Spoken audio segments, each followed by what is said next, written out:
Right, Dan, your film, I Give It a Year, is absolutely hilarious. Thank you very much. I actually found myself laughing out loud throughout the film. It's a tremendous credit to you as both writer and director.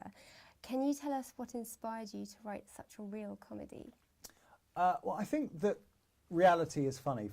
To me, reality is much funnier than any sort of broad, weird kind of concept of an invented scenario like most romantic comedies tend to be. So for me, you know, the truth of relationships is much funnier than sort of a weird, broad fantasy. So those sort of films that we're all used to about kind of ditzy LA PR girls who end up with gruff Australian sheep farmers and they have to go to Venice to find a dog that swallowed an engagement ring and then through a bizarre set of circumstances end up falling in love with each other, and isn't life going to be wonderful? To me, that's neither particularly romantic nor comedic or in any way sort of relatable.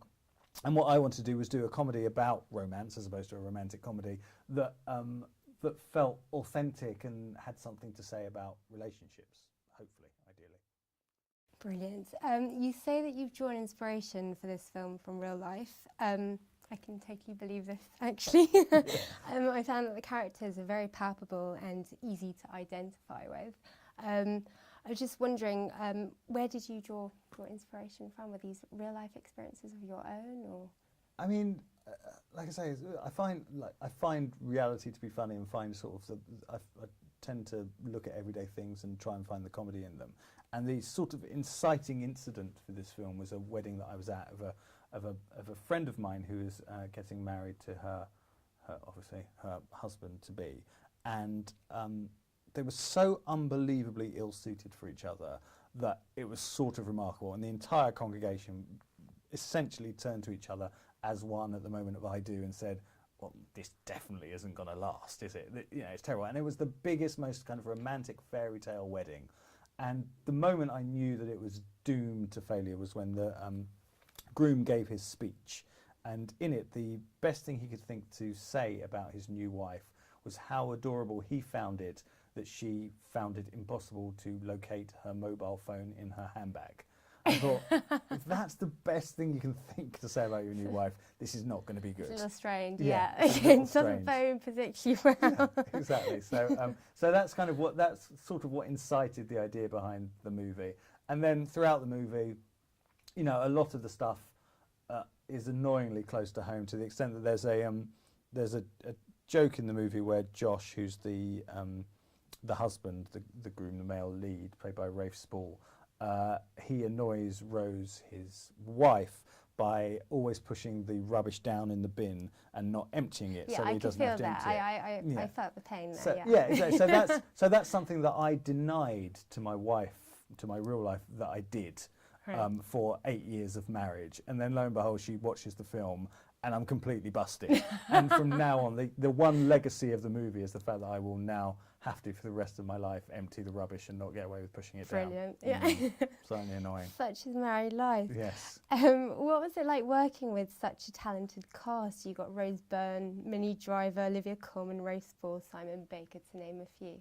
It must have been an absolute ball to work with these people. I was completely blessed with the cast. It was sort of like playing fantasy football in some sense, where, you know, as a writer and producer, I worked in the industry for ages and kind of noted people that I thought, if I get to direct a movie, it'd be great to work with them and work with them and work with them. And lo and behold, you know, I got to direct a movie and was lucky enough to assemble all those people that I'd sort of dreamt of working with.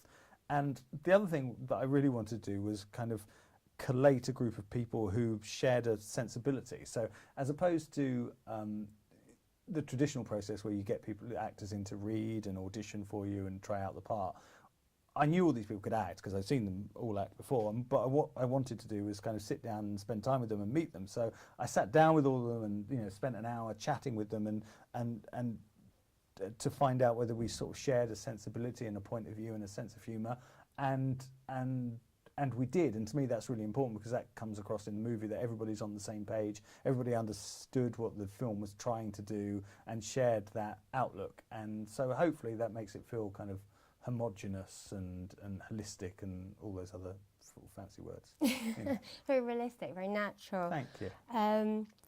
And so basically you described it as a com-rom. Did I? Yes. Yeah. Okay. Yeah. I mean, it sounds horrible, doesn't it? Com-rom, but it's more comedic than it is romantic. Yes.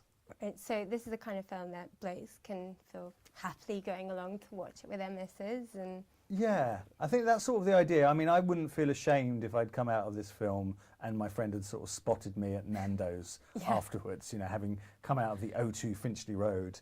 I'd be able to say, yeah, I give it a year, because, you know, it's definitely edgy, it's sort of rude. I think, you know, if you liked Borat and Bruno and Ali G, then there are all the sort of things that I did before.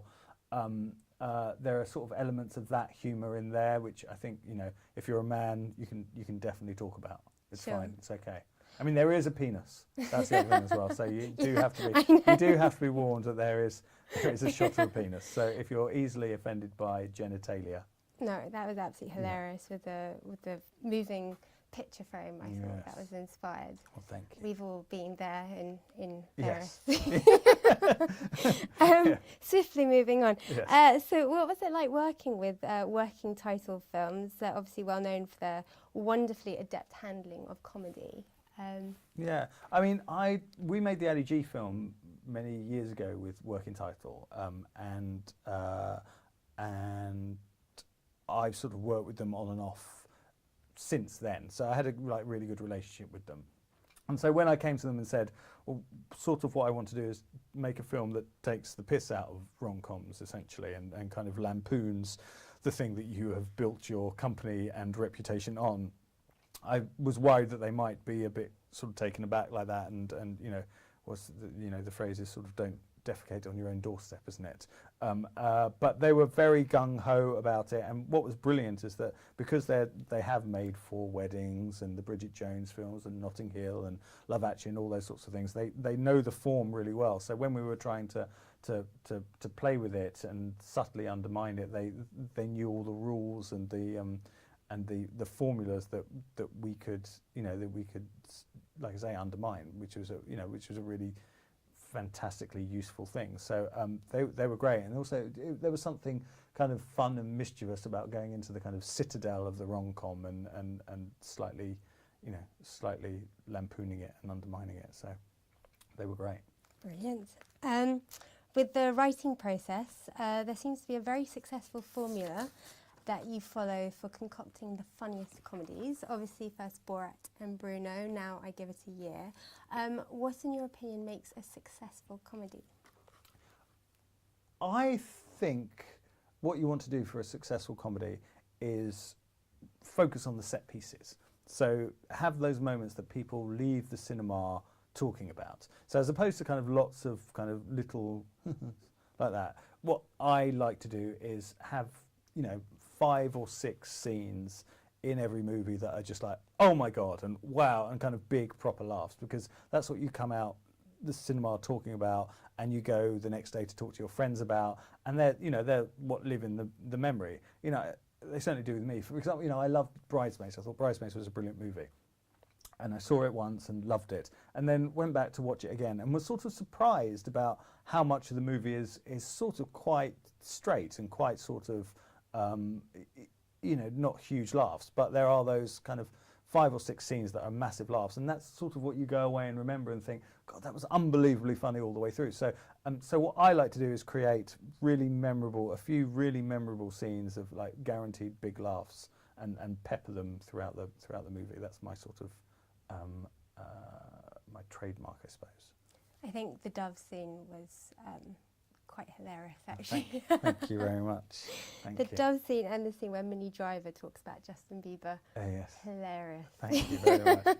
Yeah, no, they're good. They're good. Yeah.